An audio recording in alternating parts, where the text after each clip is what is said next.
ವೀಕ್ಷಕರಿಗೆಲ್ಲ ನಮಸ್ಕಾರ. ಇವತ್ತೊಂದು ವಿಶೇಷವಾದಂತಹ ಸಂದರ್ಶನ ಅಂತ ಹೇಳ್ಬೋದು. ನಮ್ಮ ಜೊತೆ ಇವತ್ತು ಕಾಕುಂಜೆ ಗ್ರೂಪ್ಸ್ ನ ಡೈರೆಕ್ಟರ್ ಆದಂತಹ ಮಿಥುನ್ ಭಟ್ ಕಾಕುಂಜೆ ಅವರಿದ್ದಾರೆ. Sir, welcome. ನಮಸ್ಕಾರ. ನಾವಿವತ್ತು ಸಾಕಷ್ಟು ವಿಚಾರಗಳನ್ನ ಮಾತಾಡ್ಲಿಕ್ಕಿದ್ದೇವೆ. ಅದು ಕಾಕುಂಜೆ ಬಗ್ಗೆ ಆಗಿರ್ಬೋದು, ಹಾಗೆ ಬಿಸ್ನೆಸ್ ಬಗ್ಗೆ ಆಗಿರ್ಬೋದು, ಅಥವಾ ಕಾಕುಂಜೆ ಕೆಫೆ ನೀವೆಲ್ಲ ಕೇಳೇ ಇರ್ತೀರಾ, ಮಂಗಳೂರಲ್ಲಿ ತುಂಬಾ ಫೇಮಸ್ ಆಗಿರುವಂತದ್ದು, ಅದ್ರ ಬಗ್ಗೆ ಆಗಿರ್ಬೋದು. ಪ್ರತಿಯೊಂದರ ಬಗ್ಗೆ ನಾವು ಇವತ್ತು ಮಾತಾಡ್ಲಿಕ್ಕಿದ್ದೇವೆ. ಸರ್, ಮೊದಲನೇದಾಗಿ ಈ ಕಾಕುಂಜೆ ಗ್ರೂಪ್ಸ್ ಇದರ ಒಂದು ಇತಿಹಾಸದ ಬಗ್ಗೆ, ಕಾಕುಂಜೆ ಅಂತ ಹೇಳುವುದು ಒಂದು ಫ್ಯಾಮಿಲಿಯ ಅಥವಾ ಇದರ ಇತಿಹಾಸದ ಬಗ್ಗೆ ಹೇಳ್ಬೋದಾ? ನಮ್ಮ ಬಿಸ್ನೆಸ್ ಇದು ಒಂದು ಬ್ಯಾಕ್ ಗ್ರೌಂಡ್ ಹೇಳ್ಬೇಕಿದ್ರೆ ಫಸ್ಟಿಗೆ ನನ್ನ ತಂದೆಯವರದ್ದು ಒಂದು ಬ್ಯಾಕ್ ಗ್ರೌಂಡ್ ಹೇಳ್ಬೇಕಾಗ್ತದೆ. ನಾನು ಹೇಳ್ತಾ ಇರೋದು ಸಾಧಾರಣ 1980s ಆ ಟೈಮ್ದು. ಸೊ ನನ್ನ ತಂದೆಯವರು ಒಂದು ಕಂಪನಿ, ಪ್ರಾಕ್ಟರ್ ಅಂಡ್ ಗ್ಯಾಂಬಲ್ ಅಂತ ಕಂಪನಿಯಲ್ಲಿ ಕೆಲಸ ಮಾಡ್ತಾ ಇದ್ರು. ಸೊ ಆ ಟೈಮಲ್ಲಿ ನನ್ನದೇ ಆದಂಥದ್ದು ಎಂತಾದ್ರೂ ಒಂದು ಶುರು ಮಾಡಬೇಕು ಅಂತ ಒಂದು ಐಡಿಯಾ ಇತ್ತು. ಮತ್ತು ಬಿಸ್ನೆಸ್ ಅಥವಾ ಒಂದು ಇಂಡಸ್ಟ್ರಿ ಒಂದು ಶುರು ಮಾಡಬೇಕಿದ್ರೆ ಹೇಗೆ ಮಾಡ್ಬೋದು, ಎಂತ ಮಾಡ್ಬೋದು ಅಂತ ಹೇಳಿ ಸ್ವಲ್ಪ ಅವರ ಫ್ರೆಂಡ್ಸ್ ಜೊತೆ, ಸರ್ಕಲ್ ಜೊತೆ ಅದು ಇದು ಮಾಡ್ತಾ ಇರುವಾಗ plastic industry, polyethylene film sheets ಇಂಥದ್ರಲ್ಲಿ ಒಳ್ಳೆ ಸ್ಕೋಪ್ ಇದೆ ಅಂತ ಇತ್ತು. ಆ ಟೈಮಲ್ಲಿ ಎಂತ ಮಾಡಿದ್ರು, ತನ್ನ ಎಂಟೈರ್ ಸೇವಿಂಗ್ಸ್, ಅವರು ಒಂದು 17 ವರ್ಷ ಕೆಲಸ ಮಾಡ್ತಿದ್ರು ಈ ಪ್ರಾಕ್ಟರ್ ಅಂಡ್ ಗ್ಯಾಂಬಲ್ ಅಂತ ಕಂಪನಿಯಲ್ಲಿ. ಸೊ ಈ 17 ವರ್ಷದಲ್ಲಿ ಏನೆಲ್ಲ ಸೇವಿಂಗ್ಸ್ ಮಾಡಿದ್ದಾರೆ, ಅವರು ಆ ಕಂಪನಿ ಬಿಡುವಾಗ ಇರುವ ಗ್ರಾಚ್ಯುಯಿಟಿ, PF ಇರುವ ಎಲ್ಲ ಫಂಡ್ಸ್ ಅನ್ನು ಎಲ್ಲ ಸಂಗ್ರಹಿಸಿ ಈ ಒಂದು ಸಂಸ್ಥೆಯನ್ನು ಶುರು ಮಾಡಿದ್ರು, ಕಾಕುಂಜೆ ಪ್ಲಾಸ್ಟಿಕ್ಸ್ ಅಂತ ಹೇಳಿ. Back in 1989. ಆಯ್ತಾ? ಸೊ ನೀವು ಆಲೋಚನೆ ಮಾಡಿ, ಆ ಟೈಮಲ್ಲಿ ಬೇರೆ ಕಡೆಯಿಂದ ಫಂಡ್ಸ್ ಅವೈಲಬಿಲಿಟಿ ಇಲ್ಲ, ಲೋನ್ಸ್ ಸಿಗೋ ಪಂಚಾಯತಿಗೇನೆ ಇರಲಿಲ್ಲ, ಫ್ಯಾಮಿಲಿ ಫಂಡ್ಸ್ ಅಂತ ಹೇಳಿ ಏನು ಇರಲಿಲ್ಲ. ಸೊ ಇರುವ ಎಲ್ಲ ಸೇವಿಂಗ್ಸ್ ಅನ್ನ ಸಂಗ್ರಹಿಸಿ ಇದನ್ನ ಶುರು ಮಾಡಿದ್ರು. ಆ ಟೈಮಲ್ಲಿ ಮಂಜೇಶ್ವರದಲ್ಲಿ ಶುರು ಮಾಡಿದ್ರು. 1989ನಲ್ಲಿ ಸಂಸ್ಥೆ ಶುರು ಮಾಡಿ 1990ಯಲ್ಲಿ ಕಮರ್ಷಿಯಲ್ ಪ್ರೊಡಕ್ಷನ್ ಆಗಿತ್ತು ಅಂಡ್ ಕಮರ್ಷಿಯಲ್ ಸೇಲ್ಸ್ ಕೂಡ ಆ ಟೈಮಲ್ಲಿ ಶುರು ಆಯಿತು. ಸೊ ಸ್ವಲ್ಪ ಸಮಯ ಮಂಜೇಶ್ವರದಲ್ಲಿ ಮಾತ್ರ ಇದ್ದು, ಸ್ವಲ್ಪ ಸಮಯ ಅಂದರೆ ರಫ್ಲಿ ಅಬೌಟ್ ಒಂದು 8-9 ವರ್ಷ. ಅದಾದ್ಮೇಲೆ ಬೈಕಂಪಾಡಿಯಲ್ಲಿ ಒಂದು ಆಪರ್ಚುನಿಟಿ ಇತ್ತು. ಬೈಕಂಪಾಡಿ ಇಂಡಸ್ಟ್ರಿಯಲ್ ಏರಿಯಾದಲ್ಲಿ ಅಲ್ಲಿ ಸ್ವಲ್ಪ ಸಬ್ಸಿಡೀಸ್ ಕೊಡ್ತಾ ಇದ್ರು, ಇನ್ವೆಸ್ಟ್ಮೆಂಟ್ ಸಬ್ಸಿಡಿ ಆಗಲಿ, ಟ್ಯಾಕ್ಸ್ ಹಾಲಿಡೇ ಆಗಲಿ, ಇಂಥದ್ದೊಂದು ಆಪರ್ಚುನಿಟಿ ಇತ್ತು. ಸೊ ಆ ಟೈಮಲ್ಲಿ ಒಂದು ಎಕ್ಸ್ಪಾನ್ಷನ್ ಆಗಿ ಬೈಕಂಪಾಡಿಯಲ್ಲಿ ಒಂದು ಯೂನಿಟ್ ಸೆಟಪ್ ಆಗಿತ್ತು, ಅದು ಕಾಕುಂಜೆ ಪಾಲಿಪ್ಯಾಕ್ಸ್ ಅಂತ ಹೇಳಿ. ಅದು ಕೂಡ ಸೇಮ್ ಲೈನ್ ಅಲ್ಲೇ ಇತ್ತು, ಪ್ಲಾಸ್ಟಿಕ್ಸ್ ಲೈನ್ ಅಲ್ಲಿ, ಬಟ್ ಡೈವರ್ಸಿಫೈಡ್. ಬೇರೆ ಬೇರೆ ಪ್ರಾಡಕ್ಟ್ಸ್ ಅನ್ನ ಮ್ಯಾನುಫ್ಯಾಕ್ಚರ್ ಮಾಡುವ ಹಾಗೆ ಮತ್ತೆ ಸ್ಪೆಷಲೈಸ್ ಪ್ರಾಡಕ್ಟ್ಸ್ ಮಾಡುವ ಹಾಗೆ. ಸೊ ಇಂಥದ್ದು ಈ 2 ಯೂನಿಟ್ ಸೆಟಪ್ ಆದ ಮೇಲೆ ಮತ್ತೆ ನಮ್ಮ ಸ್ವಲ್ಪ ಡೈವರ್ಸಿಫಿಕೇಶನ್ ಅದೆಲ್ಲ ಬರ್ಲಿಕ್ಕೆ ಶುರು ಆಯಿತು. ಸೊ ಏನಾಯ್ತು, over a period of time ನಮ್ಮ ಸಂಸ್ಥೆ ಸ್ವಲ್ಪ ಸ್ವಲ್ಪ ಸ್ವಲ್ಪ ಸ್ವಲ್ಪ ಆಗಿ ಗ್ರೋ ಆಗಿ ನಾವು ಈ ಹಂತಕ್ಕೆ ಮುಟ್ಟಿದ್ದೇವೆ ಈಗ. ಖಂಡಿತ. ಸೊ ನನಗೂ ಇದು ಗೊತ್ತಿರ್ಲಿಲ್ಲ, ಏನಂತ ಹೇಳಿದ್ರೆ ನಿಮ್ದು ಪ್ಲಾಸ್ಟಿಕ್ ಬಿಸ್ನೆಸ್ ಇದೆ. ಎಷ್ಟೋ ಜನ ಗೊತ್ತಿರ್ಲಿಕ್ಕಿಲ್ಲ. ಇಲ್ಲಿ ಸಾಧಾರಣವಾಗಿ ಕೆಫೆಗೆ ಬರ್ತಾರೆ, ಹೋಗ್ತಾರೆ, ಬಟ್ ಬ್ಯಾಕ್ ಗ್ರೌಂಡ್ ಏನು ಅಂತ ಗೊತ್ತಿರೋದಿಲ್ಲ. ತುಂಬಾ ಖುಷಿ ಆಯ್ತು ಹೇಳಿ. ಸೊ ಈ ಕಾಕುಂಜೆ ಕೆಫೆ ಎಲ್ಲಿಂದ ಆರಂಭ ಆಯ್ತು? ಕೆಫೆ ಎಲ್ಲಿಂದ ಶುರು ಆಯ್ತಂದ್ರೆ, ನಮ್ದು ಮೇನ್ ಬಿಸ್ನೆಸ್ ಇದ್ದು ಪ್ಲಾಸ್ಟಿಕ್ಸ್. ಸೊ ಏನಾಯ್ತು, ನನ್ನ ತಂದೆಯವರು ಮತ್ತೆ ನನ್ನ ಚಿಕ್ಕಪ್ಪ ಈ ಬಿಸ್ನೆಸ್ ನಲ್ಲಿ ಇದ್ರು ಸ್ವಲ್ಪ ಸಮಯದಿಂದ. ಈ ಬಿಸ್ನೆಸ್ ಅನ್ನ ಗ್ರೋ ಆಗ್ತಾ ಇದ್ದ ಹಾಗೆ ನನ್ನ ತಂದೆಯವರಿಗೆ ಒಂದು ಆಪರ್ಚುನಿಟಿ ಬಂತು. ಆಪರ್ಚುನಿಟಿ ಅಂದ್ರೆ ಹೇಗೆ, ನನ್ನ ತಂದೆಯವರ ಫ್ರೆಂಡ್ ಒಬ್ರು ಒಂದು ಹೋಟೆಲ್ ಲೈನ್ ನಲ್ಲಿ ಇದ್ರು. ಸೊ ಅವರಿಗೆ ಅನಿವಾರ್ಯವಾಗಿ ಮಂಗಳೂರು ಬಿಟ್ಟು ಬೇರೆ ಕಡೆಗೆ ಹೋಗ್ಬೇಕಾಗಿತ್ತು. ಸೊ ಅವರದ್ದು ಒಂದು ಚಿಕ್ಕ ಒಂದು ಹೋಟೆಲ್ ಇತ್ತು. ಹೋಟೆಲ್ ಅಂದ್ರೆ ಒಂದು ಫುಡ್ ಕೋರ್ಟ್ ಔಟ್ಲೆಟ್ ಇತ್ತು. ಈ ಫುಡ್ ಕೋರ್ಟ್ ಔಟ್ಲೆಟ್ ಅನ್ನ ಯಾರಿಗಾದ್ರೂ ಮಾರಬೇಕು ಅಥವಾ ಬೇರೆ ಏನಾದ್ರು ಸೇಲ್ ಮಾಡಬೇಕು ಅಂತ ಹೇಳಿ ಅಂತ ಒಂದು ಪೊಸಿಷನ್ ನಲ್ಲಿ ಇದ್ರು. ಸೊ ತಂದೆಯವ್ರ ಹತ್ರ ಹೀಗೆ ಮಾತಾಡುವಾಗ ತಂದೆಯವರಿಗೆ ಇದೊಂದು ಆಪರ್ಚುನಿಟಿ ಆಗಿ ನೋಡಿದ್ರು. ಸೊ ನನ್ನ ಹತ್ರ ಕೇಳಿದ್ರು ಏನ್ ಮಾಡುವ ಅಂತ ಹೇಳಿ. ಸೊ ನಾನಾಗ ಕಲಿತಾ ಇದ್ದೆ, ನನ್ನ ಕೈಯಿಂದ ಏನು ಇನ್ಪುಟ್ ಬರ್ಲಿಕ್ಕಿಲ್ಲ. ಸೊ ನಾನು ಹೇಳಿದೆ ನನಗೆ ಇಂಥದ್ರಲ್ಲಿ ಇಂಟ್ರೆಸ್ಟ್ ಇತ್ತು. ಮತ್ತೆ ತಂದೆಯವರು ಹೇಳಿದ್ರು, ನೀನು ಒಂದ್ ದಿವಸ ಬಿಸ್ನೆಸ್ಗೆ ಬರ್ತೀಯ ಅಂತ ಆದ್ರೆ ನಾನು ಇದನ್ನ ಟೇಕಪ್ ಮಾಡ್ತೇನೆ. ಹಾಗೆ ಇದನ್ನ ಅವರು ಟೇಕ್ ಓವರ್ ಮಾಡಿ ಸ್ವಲ್ಪ ಸಮಯ ಹಾಗೆ ನಡೆಸಿದ್ರು, ನೋಡಿದ್ರು ಹೇಗೆ ಆಗ್ತಾ ಇದೆ ಅಂತ. ಸೊ ಬೇರೆ ಬೇರೆ ಐಡಿಯಾಸ್, ಆಪ್ಷನ್ಸ್ ಅದೆಲ್ಲ ಟ್ರೈ ಮಾಡಿದ್ರು. ಇದು ಕೂಡ ಒಂದು ಬಿಸ್ನೆಸ್ ಆಗಿ ಫ್ಲರಿಶ್ ಆಗ್ಲಿಕ್ಕೆ ಶುರು ಆಯ್ತು. ಆ ಟೈಮಲ್ಲಿ ನಾನು ಬೇರೆ ಕಡೆ ಕೆಲ್ಸಕ್ಕೆ ಹೋಗಿದ್ದೆ. ಓಕೆ. ಸೊ ತಂದೆಯವರಿಗೆ ಇದೊಂದು ಭಾರಿ ಒಳ್ಳೆ ಬಿಸ್ನೆಸ್ ಆಪರ್ಚುನಿಟಿ ಅನ್ಸಿದ ಕಾರಣ ಈ ಬಿಸ್ನೆಸ್ ಇವತ್ತಿಗೆ ಸಹ ನಡೆಸ್ತಾ ಉಂಟು. ಓಕೆ. ಎಷ್ಟು ಬ್ರಾಂಚ್ಗಳಿದೆ ಮತ್ತೆ ಎಲ್ಲೆಲ್ಲಿ ಇದೆ ಅಂತ? ನಮ್ದು ಮಂಗಳೂರಲ್ಲಿ 3 ಬ್ರಾಂಚ್ ಇದೆ, ಮಂಜೇಶ್ವರದಲ್ಲಿ 1 ಬ್ರಾಂಚ್ ಇದೆ. ಮಂಗಳೂರಲ್ಲಿ ಸಿಟಿ ಸೆಂಟರ್, ಫೋರಂ ಮಾಲ್ ಮತ್ತು ಕದ್ರಿಯಲ್ಲಿ ಬ್ರಾಂಚಸ್ ಇರೋದು. ಈ 3 ಜಾಗದಲ್ಲಿ ಪ್ರೈಮರಿ ಫೋಕಸ್ ನಮ್ದು ಪರಾಠಾಸ್ ಇರೋದು. ಮತ್ತು ನಮ್ಮದಲ್ಲಿ ಇಂಡಿಯನ್ ಮತ್ತು ಚೈನೀಸ್ ಐಟಮ್ಸ್ ಕೂಡ ಇದೆ. ಮಂಜೇಶ್ವರದಲ್ಲಿ ಸೌತ್ ಇಂಡಿಯನ್, ಇಡ್ಲಿ, ದೋಸಾ, ವಡಾ ಅಂತದ್ದು ಐಟಮ್ಸ್ ಇರೋದು.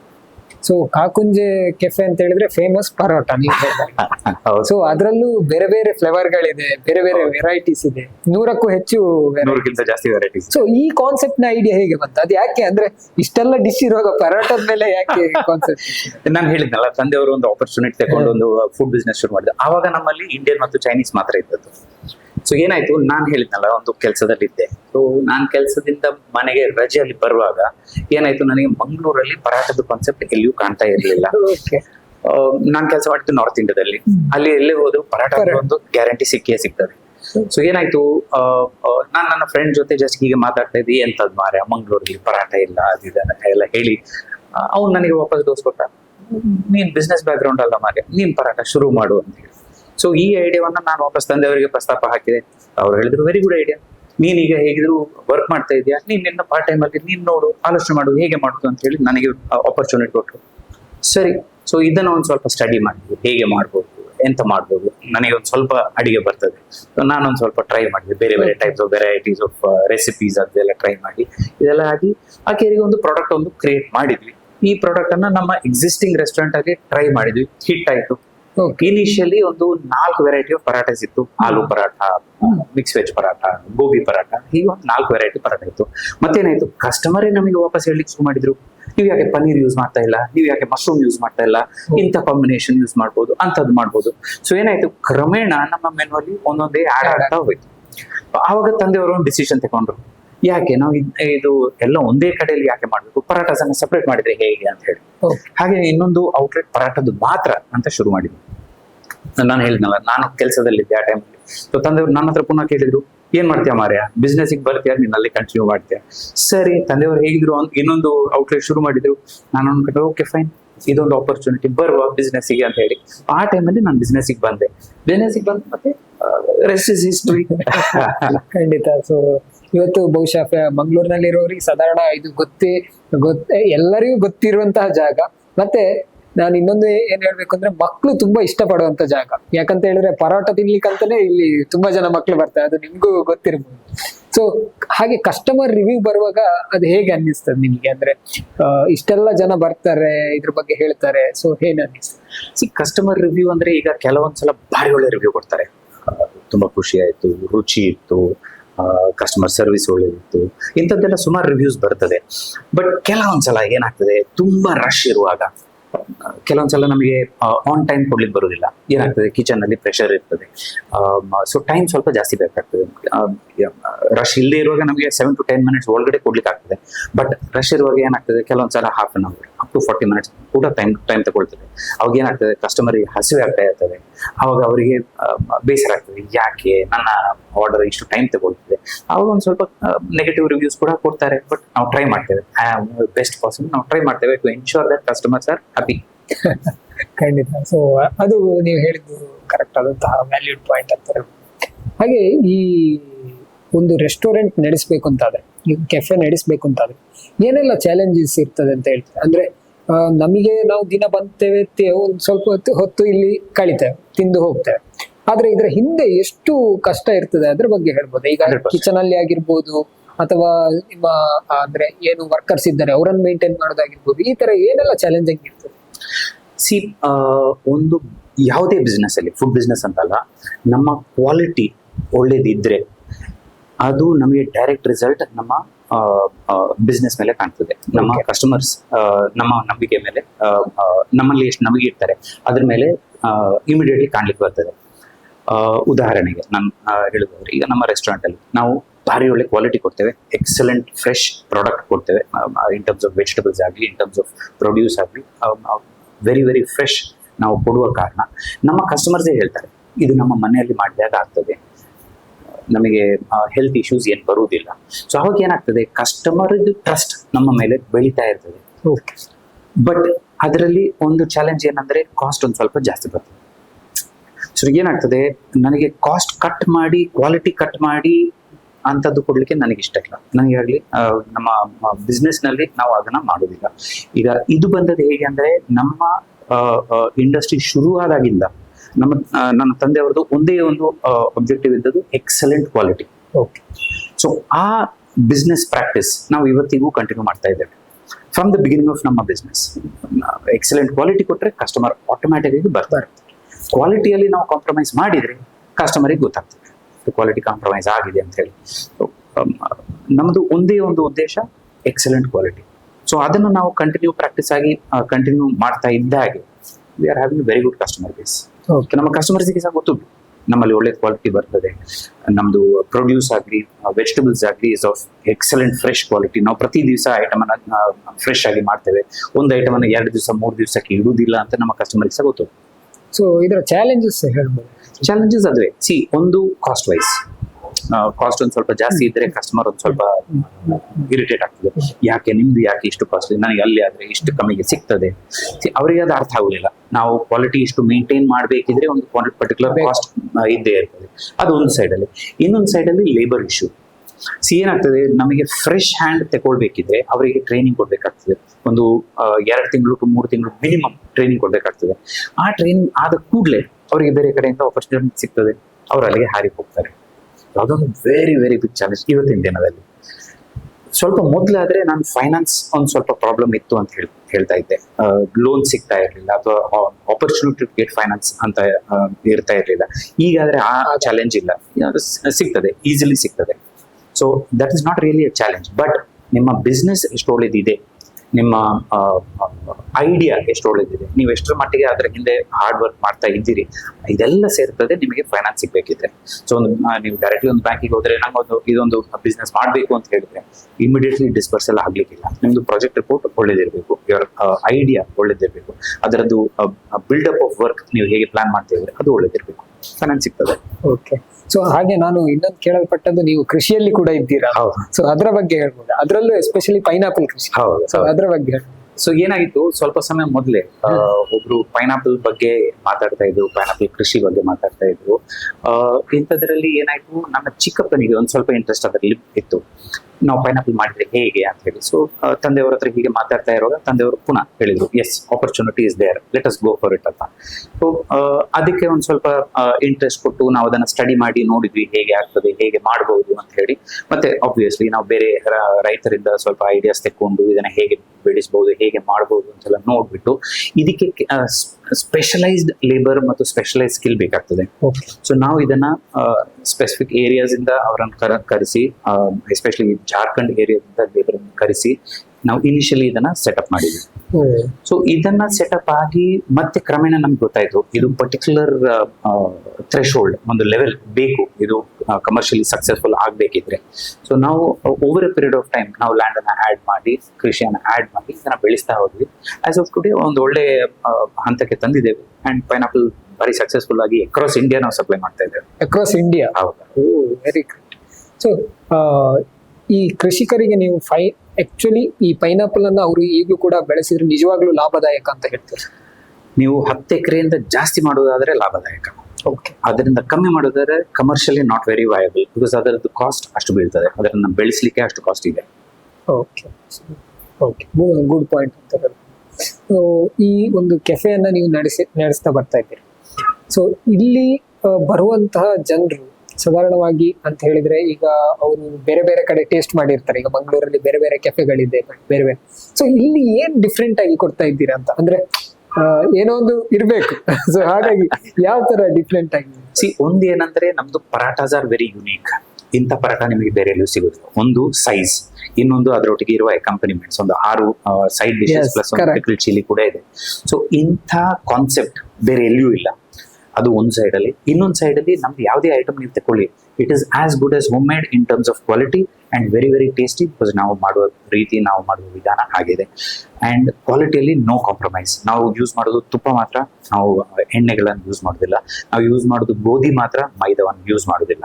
ಸೊ ಏನಿದೆ ನಮ್ದು quality of the product is very very good and health ಹಾಳಾಗುವಾಗೆ ಪ್ರಶ್ನೆನೇ ಇಲ್ಲ.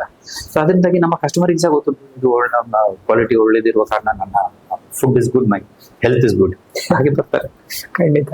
ಜೊತೆಗೆ ನನಗೆ ಖುಷಿ ಆಗುದೇನು ಅಂತ ಹೇಳಿದ್ರೆ, ನೀವು ಪ್ರೀತಿಯಿಂದ ಎಲ್ಲರ ಹತ್ರ ಕಸ್ಟಮರ್ ಹತ್ರ ಮಾತಾಡುವಂತದ್ದು, ಅದನ್ನು ಸಾಕಷ್ಟು ಜನ ಇಷ್ಟಪಡುವವರಿದ್ದಾರೆ ಆಕ್ಚುಲಿ. ಸೊ ಅದು ಕೂಡ ಒಂದು ಫ್ಯಾಕ್ಟ್ ಅಂತ. ನನಗೆ ಇನ್ನೊಂದು ಇಂಪಾರ್ಟೆಂಟ್ ಪ್ರಶ್ನೆ ಕೇಳಬೇಕು. ಏನು ಅಂತ ಹೇಳಿದ್ರೆ, ತುಂಬಾ ಜನ ಹೇಳ್ತಾರೆ ಒಂದೇ ಬಿಸ್ನೆಸ್ ಮಾಡಿದ್ರೆ ಒಳ್ಳೇದು, ಒಂದ್ರ ಮೇಲೆ ಫೋಕಸ್ ಮಾಡಿದ್ರೆ ಒಳ್ಳೇದು. ಬಟ್ ನೀವು ಮಲ್ಟಿಪಲ್ ಬಿಸ್ನೆಸ್ ಅಲ್ಲಿ ಇವಾಗ ಸಕ್ಸಸ್ ಆಗಿದ್ದೀರಿ. ಸೊ ಇದು ಒಳ್ಳೇದು ಅಂತ ಅನ್ನಿಸ್ತದ ಅಂತ ಹೇಳಿದ್ರೆ ಒಬ್ರು ಮಲ್ಟಿಪಲ್ ಬಿಸ್ನೆಸ್ ಅಲ್ಲಿ ಅವರು ಇವಾಗ ಮುಂದೆ ಹೋಗ್ತಾರೆ ಅಂತಾದ್ರೆ ಇದು ಯಾವ ತರ ಅವ್ರಿಗೆ ಅಂದ್ರೆ ಹೇಗೆ ಸಕ್ಸಸ್ ಆಗ್ಬೋದಾ ಅಥವಾ ಹೇಗೆ? ಇದು ಅಗೇನ್ ನನ್ನ ತಂದೆಗೆ ನಾನು ಕ್ರೆಡಿಟ್ ಕೊಡ್ತೇನೆ. ಸಿ ಅವರದ್ದು ಸ್ಟ್ರಾಟಜಿಕ್ ಮೈಂಡ್ ಆಗ್ಲಿ, ಅವರದ್ದು ಫೋಕಸ್ ಆನ್ ಬಿಸ್ನೆಸ್ ಆಗ್ಲಿ, ನಾನು ಕಂಪ್ಲೀಟ್ಲಿ ಅವರ ಕ್ರೆಡಿಟ್ ಕೊಡ್ತೇನೆ. ಓಕೆ. ಏನಂದ್ರೆ ಸಿ ಅವರು ಬೆಳಿಗ್ಗೆ ಎದ್ದಾಗಿಂದ ರಾತ್ರಿ ಮಲ್ಕೊಳ್ಳುವಲ್ಲಿವರೆಗೆ ಸಹ ಬಿಸ್ನೆಸ್ ಬಗ್ಗೆನೇ ಆಲೋಚನೆ ಮಾಡ್ತಾ ಇರ್ತಾರೆ. 100% focus on business. Okay. Okay, so ಏನಾಗ್ತದೆ, when your mind is completely on business, ಅವ್ರು ಇವತ್ತಿಗೆ ಸಹ ಎಕ್ಸ್ಟ್ರೀಮ್ಲಿ ಆಕ್ಟಿವ್ ಇನ್ ಬಿಸ್ನೆಸ್.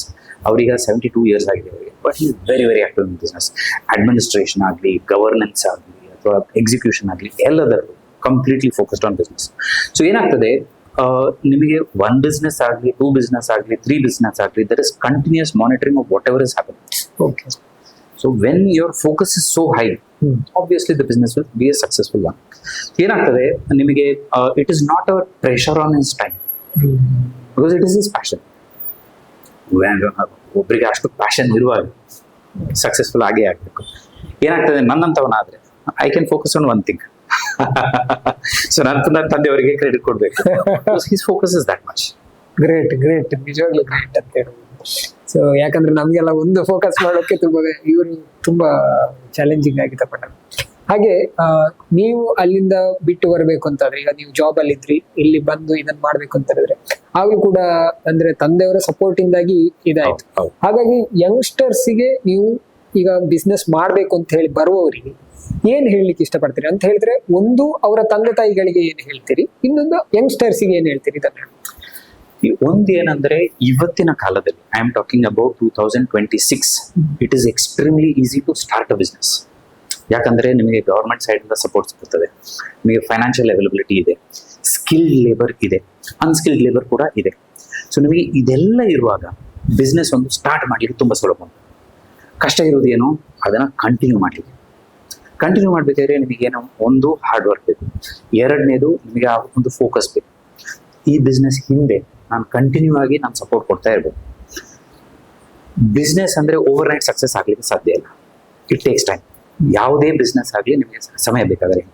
ಈಗ ನೀವು ಕೆಫೆ ಬಿಸ್ನೆಸ್ ನೀವು ಕೇಳಿದ್ರಿ, ನಮ್ಮ ಫುಡ್ ಬಿಸ್ನೆಸ್ ನಾವು ಒಂದು ಸಾಧಾರಣ 18 ವರ್ಷದಿಂದ ನಾವು ನಡೆಸ್ತಾ ಇದ್ದೀವಿ. ಸೊ ಇದು ಒಂದು ದಿನ ಅಥವಾ 2 ದಿನ ಅಥವಾ 1 ವರ್ಷ 2 ವರ್ಷದ ಬಿಸ್ನೆಸ್ ಅಲ್ಲ. ಸೊ ಯಾರೇ ಒಬ್ರು ಒಂದು ಬಿಸ್ನೆಸ್ ಸ್ಟಾರ್ಟ್ ಮಾಡಬೇಕಿದ್ರೆ ಆ ಒಂದು ಲಾಂಗ್ ಟರ್ಮ್ ಫೋಕಸ್ ಇದ್ದು ಆ ಬಿಸ್ನೆಸ್ ಅನ್ನು ನಡೆಸಬೇಕಷ್ಟೇ ಹೊರತು ನಂಗೆ ಒಂದು 5 ತಿಂಗಳಲ್ಲಿ 6 ತಿಂಗಳಲ್ಲಿ ನಂಗೆ ಪ್ರಾಫಿಟ್ಸ್ ಬರಬೇಕು ಅಂತ ಹೇಳಿದ್ರೆ ಅದಾಗುದಿಲ್ಲ. So you need to give time, you need to give focus and effort behind it. ಅದು ಯಾರು ಬಿಸ್ನೆಸ್ ಸ್ಟಾರ್ಟ್ ಮಾಡ್ತಾರೋ. ಇನ್ನು ಪೇರೆಂಟ್ಸ್ ಏನಾಗ್ತದೆ, ನಮ್ಮ ಈ ಕೋಸ್ಟಲ್ ಏರಿಯಾದಲ್ಲಿ ಹೆಚ್ಚಾಗಿ ಫೋಕಸ್ ಆಗೋದು ಎಂಜಿನಿಯರ್, ಡಾಕ್ಟರ್, ಇಂಥ ಪ್ರೊಫೆಷನ್ಸ್. ಹೌದು. ಸೊ ಏನಾಗ್ತದೆ, ಪೇರೆಂಟ್ಸಿಗೆ ಅದೊಂದು ಭಯ ಇರ್ತದೆ, ಒಂದು ಬಿಸ್ನೆಸ್ ಸ್ಟಾರ್ಟ್ ಮಾಡಿದ್ರೆ ಸಕ್ಸಸ್ ಆಗ್ತಾನ ಇಲ್ವಾ ಅಂತ ಹೇಳಿ. ಸೊ ಪೇರೆಂಟ್ಸ್ ಒಂದು ಸ್ವಲ್ಪ ಸಪೋರ್ಟ್ ಮಾಡಬೇಕು. ಈಗ ನನಗೆ ನನ್ನ ತಂದೆಯವರ ಕೈಯಿಂದ ಸಪೋರ್ಟ್ ಬಂದಿದೆ. ಎಸ್, ಓಕೆ, ಕೆಲಸ ಅಲ್ಲದಿದ್ರು ಬಿಸ್ನೆಸ್ಸಿಗೆ ಬಾ ಮಾರ್ರೆ, ಯು ವಿಲ್ ಸಕ್ಸೀಡ್ ಅಂತ ಹೇಳಿ ಒಂದು ಸಪೋರ್ಟ್ ಕೊಡ್ತಾರೆ ನನಗೆ. ಸೊ ಅಂಥ ಒಂದು ಸಪೋರ್ಟ್ ಇದ್ರೆ ಅಷ್ಟು ಒಂದು ನೆಮ್ಮದಿ ಇರ್ತದೆ, ಟೆನ್ಷನ್ ಇರುತ್ತೆ. ನೆಮ್ಮದಿ ಇದ್ದು ಬಿಸ್ನೆಸ್ ಹಿಂದೆ ವರ್ಕ್ ಮಾಡೋದಾಗ್ಲಿ, ಫೋಕಸ್ ಮಾಡೋದಾಗ್ಲಿ ಅವ್ರಿಗೆ ಮಾಡಿ ಬರ್ತದೆ. ಅಂಥದ್ದು ಒಂದು ಸಪೋರ್ಟ್ ಬೇಕು ಪೇರೆಂಟ್ಸ್. ಸೊ ಹಾಗೆ ಇನ್ನೊಂದು ಏನು ಅಂತ ಹೇಳಿದ್ರೆ, ಇವಾಗ ಫಾರ್ ಎಕ್ಸಾಂಪಲ್ ಬಿಸ್ನೆಸ್ ಸ್ಟಾರ್ಟ್ ಮಾಡ್ತಾರೆ. ಸ್ಟಾರ್ಟ್ ಆದ ನಂತರ ಎಲ್ಲೋ ಒಂದ್ ಕಡೆ ಈಗ ಬಿಸ್ನೆಸ್ ಅಂತ ಹೇಳಿದ ಮೇಲೆ ಅದು ಹೇಳಲಿಕ್ಕೆ ಆಗುದಿಲ್ಲ. ಸೊ ಎಲ್ಲೋ ಒಂದ್ ಕಡೆ ಫೇಲ್ ಆದ್ರು ಅಂತ ಇಟ್ಕೊಂಡು, ಸೊ ಆಗ ಅವ್ರಿಗೆ ಏನ್ ಮಾಡ್ಬೇಕು ಅಂತ ಹೇಳಿ. ಫೇಲ್ ಆಗ್ಲಿ, ಪಾರ್ಟ್ ಅಂಡ್ ಪಾರ್ಸಲ್. ಈಗ ನಾನೊಂದು ಉದಾಹರಣೆ ಕೊಡ್ತೇನೆ. ನಮ್ಮ ಬಿಸ್ನೆಸಸ್ ಗಳಲ್ಲಿ ಒಂದು ಟೈಮ್ ಅಲ್ಲಿ ನಾವು ಚಾಕ್ಲೇಟ್ಸ್ ಅಂತ ಹೇಳಿ ಶುರು ಮಾಡಿದ್ವಿ. ಓಕೆ, ಅದು ನನ್ನ ಒಂದು ಇನಿಷಿಯೇಟಿವ್ ಆಗಿತ್ತು, ಚಾಕ್ಲೇಟ್ಸ್ ಮಾಡುವ ಅಂತ ಹೇಳಿ. It was a failure. ಅದ್ರ ತುಂಬಾ ವರ್ಕ್ ಆಗಿತ್ತು, ಲಾಟ್ ಆಫ್ ಎಫರ್ಟ್ ಕೊಟ್ಟಿದ್ವಿ, ಮನಿ ಇನ್ವೆಸ್ಟ್ ಮಾಡಿದ್ವಿ. ಎಸ್, ಬಟ್ ಏನಂದ್ರೆ ಅದು ಫೇಲಿಯರ್ ಆಯ್ತು ಅಂತ ಹೇಳಿಕೊಂಡು world has not come to an end. Exact. ನಮಗೆ future is always there, opportunities are always there. ಈಗ ನಾನೊಂದು ಬಿಸ್ನೆಸ್ ಶುರು ಮಾಡಿದ್ದೇನೆ, ಬಿಸ್ನೆಸ್ ನಲ್ಲಿ ಫೇಲಿಯರ್ ಆಯಿತು ಅಂತ ಹೇಳ್ಕೊಂಡು it's not an end of the world. ಸ್ವಲ್ಪ ಟೈಮಿಗೆ ಕಷ್ಟ ಆಗ್ಬಹುದು, ಬಟ್ ನನಗೆ ಬೇರೆ ಆಪರ್ಚುನಿಟೀಸ್ ಉಂಟು, ಫ್ಯೂಚರ್ ಇದೆ. ನನಗೆ ಬೇರೆ ಆಪರ್ಚುನಿಟೀಸ್ ಉಂಟು, ನನಗೆ ಬೇಕಾದ್ರೆ ಏನೋ ಜಾಬ್ ನೋಡ್ಬೋದು, ಬೇರೆ ಒಂದು ಬಿಸ್ನೆಸ್ ಶುರು ಮಾಡ್ಬೋದು, ಇನ್ವೆಸ್ಟ್ಮೆಂಟ್ ಕಮ್ಮಿ ಇದ್ದ ಒಂದು ಬಿಸ್ನೆಸ್ ಶುರು ಮಾಡ್ಬೋದು. ಸೊ ಆಪರ್ಚುನಿಟೀಸ್ ನನಗೆ ಬೇಕಷ್ಟಿದೆ. ಸೊ ಫೇಲಿಯರ್ ಆಗ್ತದೆ ಅಂತ ಹೇಳ್ಕೊಂಡು ಒಬ್ರು ಹಿಂಜರಿಬಾರ್ದು. Go ahead, start, try. The only way to succeed is if you try. Yes, exactly, perfect. So ಇವಾಗ ಫಾರ್ ಎಕ್ಸಾಂಪಲ್ ಈಗ ಕೆಫೆ ಒಬ್ರಿಗೆ ಯಾರಿಗೂ ಕೆಫೆ ಸ್ಟಾರ್ಟ್ ಮಾಡ್ಬೇಕು ಅಂತಿದ್ರೆ ಅವರು ಯಾವ ತರ ಯೂನಿಕ್ ಆಗಿ ತರ್ಬೋದು ಅಂತ ಅನಿಸ್ತದೆ? ಯುನೀಕ್ ಆಗಿ ಬೇರೆ ಬೇರೆ ಆಪರ್ಚುನಿಟೀಸ್ ಇದೆ. ಈಗ ಮಂಗಳೂರಲ್ಲಿ ನೀವು ನೋಡೋದಾದ್ರೆ ಸುಮಾರು ಕ್ವಿಸಿನ್ ಟ್ರೈ ಮಾಡದೇ ಇರುವಂತ ಕ್ವಿಸಿನ್ಸ್ ಇದೆ. ಈಗ ನಾನ್ ಮಾಡ್ತಾ ಇರೋದು ಪರಾಠಾಸ್, ಇನ್ನೊಬ್ರು ಕಾಂಟಿನೆಂಟಲ್ ಮಾಡ್ತಾ ಇದ್ದಾರೆ, ಇನ್ನೊಬ್ರು ಚೈನೀಸ್ ಮಾಡ್ತಾ ಇದ್ದಾರೆ. ಸೊ ನಿಮಗೆ ಹಲವಾರು ಟೈಪ್ಸ್ ಆಫ್ ಆಪರ್ಚುನಿಟೀಸ್ ಇದೆ. ಇದು ಒಂದೇ ಆಗ್ಬೇಕಂತಿಲ್ಲ. ಈಗ ನಾನು ಕೆಲವು ಉದಾಹರಣೆ ಕೊಡ್ಬೇಕಂತ ಆದ್ರೆ, ಒಂದು ವೆರಿ ವೆರಿ ಸಿಂಪಲ್ ಫುಡ್ ಇರೋದು Maggi noodles. Maggi noodles concept ಆಗಿ ಒಬ್ರು ಯಾರು ಕೆಫೆ ಶುರು ಮಾಡಿಲ್ಲ, ಜಸ್ಟ್ ಮ್ಯಾಗಿ ನೂಡಲ್ಸ್ ಮಾತ್ರ. ಮ್ಯಾಗಿ ನೂಡಲ್ಸ್ ಅಲ್ಲಿ ನಿಮಗೆ ಹಲವಾರು ಟೈಪ್ಸ್ ಮಾಡ್ಲಿಕ್ಕೆ ಆಗ್ತದೆ. Just simple plane Maggi with vegetables, Maggi with cheese, Maggi with this, Maggi with that. ನಿಮಗೆ ನಂಬರ್ ಆಫ್ ಆಪರ್ಚುನಿಟೀಸ್ ಉಂಟು. ಸೊ ಇದು ಜಸ್ಟ್ ಒಂದು ಉದಾಹರಣೆ ನಾನು ಹೇಳ್ತಾ ಇದ್ದೀನಿ. ಇಂಥದ್ದು ನಮಗೆ ಹಲವಾರು ಆಪರ್ಚುನಿಟೀಸ್ ಇದೆ. ಯುನೀಕ್ ಆಗಿ ಕೆಫೆ ಕಾನ್ಸೆಪ್ಟ್ ಶುರು ಮಾಡಬೇಕಿದ್ರೆ, ಸೊ ಯಾರಿಗಾದ್ರೂ ಒಂದು ಕೆಫೆ ಒಂದು ಶುರು ಮಾಡಬೇಕು ಅಂತ ಆದ್ರೆ ಸ್ಮಾಲ್ ಸ್ಪೇಸ್ ಸಾಕು, ಸ್ಮಾಲ್ ಕಿಚನ್ ಸ್ಪೇಸ್ ಸಾಕು, ಶುರು ಮಾಡಬೇಕು. ಇವನ್ ಬಜೆಟ್ ಬಗ್ಗೆ ಹೇಳ್ಬೋದು ಅಂದ್ರೆ ಎಷ್ಟು ಒಂದು ಕಿಚನ್ ಒಂದು ಸೆಟಪ್ ಮಾಡಬೇಕು ಅಂತ ಆದ್ರೆ ನಿಮಗೆ full fledged kitchen about 1 lakh to 1.5 lakh ಅಲ್ಲಿ ನಿಮಗೆ ಸೆಟಪ್ ಮಾಡಬಹುದು. I am talking about full fledged kitchen. Okay. ಮತ್ತೆ ನಿಮ್ಮ ಇಂಟೀರಿಯರ್ಸ್ ಮೇಲೆ ನಿಮಗೆ ಎಷ್ಟು ಖರ್ಚು ಮಾಡಬೇಕು, ಮತ್ತೆ ಸ್ಕೈಸ್ ದ ಲಿಮಿಟ್. ಅಷ್ಟು ಚಂದ ಆಗ್ಬೇಕು, ಅದೆಲ್ಲ ಆಗ್ಬೇಕು ಅಂತ ಆದ್ರೆ ಲಕ್ಷ ಕಟ್ಲೆ ಖರ್ಚು ಮಾಡ್ಬೋದು. ಬಟ್ ಸಿಂಪಲ್ ಆಗಿ ನೀವು ನೋಡೋದಾದ್ರೆ ವಿತಿನ್ 1 lakh ಮಾಡ್ಬೋದು. Okay. So and government schemes ಗಳು ತುಂಬಾ ಇದೆ. ಇವಾಗ ಫಂಡ್ ಅಂತೂ ತುಂಬಾ ಅವೈಲಬಿಲಿಟಿ ಇದೆ. ಮೋಸ್ಟ್ಲಿ ಯಂಗ್ಸ್ಟರ್ಸ್ ಬಿಸ್ನೆಸ್ ಬಗ್ಗೆ ಇನ್ನೂ ಯೋಚನೆ ಮಾಡಿದ್ರೆ ಬೇರೆ ಬೇರೆ ಐಡಿಯಾಗಳಿದೆ. ನೀವು ಹೇಳ್ದಾಗೆ ಈಗ ಕೃಷಿಯಲ್ಲೇ ತುಂಬಾ ಐಡಿಯಾಗಳಿದೆ, ಜೊತೆಗೆ ಇನ್ನು ಸಾಕಷ್ಟು ಇಂಡಸ್ಟ್ರಿಯಲ್ ಕೂಡ ಸಾಕಷ್ಟು ಐಡಿಯಾಗಳಿದೆ. ಹಾಗಾಗಿ ಆದಷ್ಟು ಯಂಗ್ಸ್ಟರ್ಸ್ ಬಿಸ್ನೆಸ್ ಈ ಒಂದು ಕೆಫೆ ಮಾತ್ರ ಬೇರೆ ಬಿಸ್ನೆಸ್ ಮಾಡಬೇಕಂತಿದ್ಯಾ ಅಥವಾ ಇದನ್ನು ಹೇಗೆ ತಗೊಂಡೋಗ್ಬೇಕು ಅಂತ ನಿಮ್ಮ ಪ್ಲಾನ್ ಏನು ಫ್ಯೂಚರ್? ಈಗಕ್ಕೆ ಇರುವ ಬಿಸ್ನೆಸ್ ಅನ್ನ ಸ್ಟೆಬಿಲಿಟಿಗೆ ನಾವು ಫೋಕಸ್ ಮಾಡ್ತಾ ಇದ್ದೇವೆ. ಬಿಕಾಸ್ ಇದು ಕೂಡ ಕೆಫೆ ಕೂಡ ಸ್ವಲ್ಪ ಹೊಸತ್ತೆ. ಮತ್ತೆ ಫುಡ್ ಬಿಸ್ನೆಸ್ ಅಲ್ಲಿ continuous monitoring and continuous observation ಬೇಕೇ ಬೇಕಾಗ್ತದೆ. ಬಿಕಾಸ್ ಕ್ವಾಲಿಟಿ ಮೇಂಟೈನ್ ಮಾಡಬೇಕು ಅಂತ ಆದ್ರೆ ನಮ್ಮ ಎಫರ್ಟ್ಸ್ ಆದ್ರೆ ಹಿಂದೆ ಕಂಟಿನ್ಯೂಸ್ ಬೇಕಾಗ್ತದೆ. ಸೊ ಫಾರ್ ದ ಮೂಮೆಂಟ್ ನಾವು ಬೇರೆ ಎಕ್ಸ್ಪಾನ್ಷನ್ ಪ್ಲಾನ್ಸ್ ನೋಡ್ತಾ ಇಲ್ಲ. ಮೇ ಬಿ ಇನ್ ಫ್ಯೂಚರ್ ನೋಡು, let us see how the future holds. ಸತ್ಯಕ್ಕೆ ಹೇಳ್ಬೇಕಿದ್ರೆ ಪರಾಠ ಅಂತ ಹೇಳಿ ನೀವು ಗೂಗಲ್ ನಲ್ಲಿ ಹಾಕಿದ್ರೆ ನಮ್ದು ಪಾಪಪ್ ಆಗಿ ಆಗ್ತದೆ. ಸೊ ಸುಮಾರು ಕಡೆಯಿಂದ ಬಂದಿದ್ದಾರೆ. ಕೆಲವು ಜನರು ನಾರ್ತ್ ಇಂಡಿಯಾದಿಂದ ಬಂದು ಫಸ್ಟ್ ಟೈಮ್ ಟ್ರೈ ಮಾಡಿದವರು ಇದ್ದಾರೆ. ಅವ್ರು ಪ್ರಶಂಸೆ ಪಡ್ತಾರೆ, ಎಸ್ ನಿಮ್ದು ಭಾರಿ ಒಳ್ಳೇದಿದೆ, ನೀವು ಎಲ್ಲಿನವರು ಅಂತ ಕೇಳ್ತಾರೆ. ಮಂಗಳೂರಿನವರು, ಮತ್ತೆ ಹೇಗೆ ಈ ತರ ಪರಾಠ ಮಾಡ್ಲಿಕ್ಕೆ ಬರ್ತದೆ ಅಂತೆಲ್ಲ ಕೇಳ್ತಾರೆ. So yes, it has been a good experience. ತುಂಬಾ ವಿಷಯ ಮಾತಾಡಿ ತುಂಬಾ ಡೀಪ್ ಆಗಿ ಮಾತಾಡಿದ್ರು, ಸಾಕಷ್ಟು ಕಲಿಯಲಿಕ್ಕೆ. ಹಾಗಾಗಿ ಇವತ್ತು ಅಪಾರ್ಚುನಿಟಿ ಕೊಟ್ಟಿದ್ದೀರ ಕೆಫೆಗೆ ಬಂದಿರಲಿ ಮಾಡಲಿಕ್ಕೆ, ಜೊತೆಗೆ ಕೆಫೆ ಬಗ್ಗೆ ಆಗಿರ್ಬೋದು, ಬಿಸ್ನೆಸ್ ಬಗ್ಗೆ ಆಗಿರ್ಬೋದು, ತುಂಬ ವಿಚಾರ. So thank you so much.